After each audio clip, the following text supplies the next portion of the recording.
भारतीय टीम द्रुत bowler Mohammed Siraj Asia cup final रे कमाल करिसेंती। से श्रीलंका विपक्ष में मात्र 21 रन दे 6टी विकेट दखल करिसेंती। गोटे ओभर रे से 4टी विकेट नेबार विरल कीर्तिमान मध्य हासिल करिसेंती।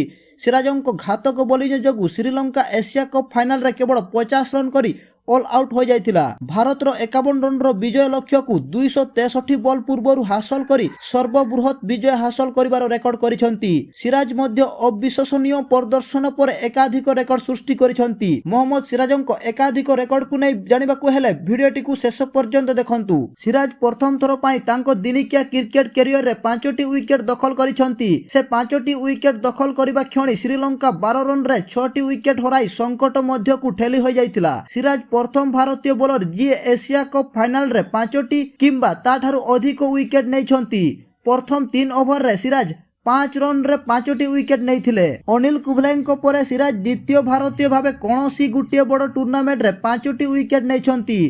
कुंबले 1993 मसीह सीएबी जुबली टूर्नामेंट रो फाइनाल रे 6टी विकेट दखल करथिले।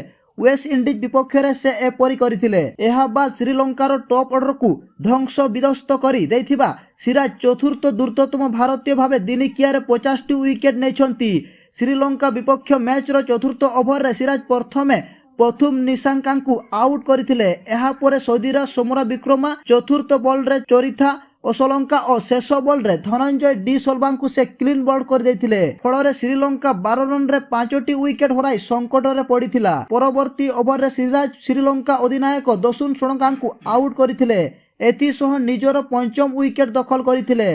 कुशल मेडिसन को आउट करी सिराज प्रथम थर पई 6टी विकेट दखल करिवार कीर्तिमान हासिल करथिले। गोटे ओभर रे 4टी विकेट दखल करी से विश्व रेकर्ड करिसेंती।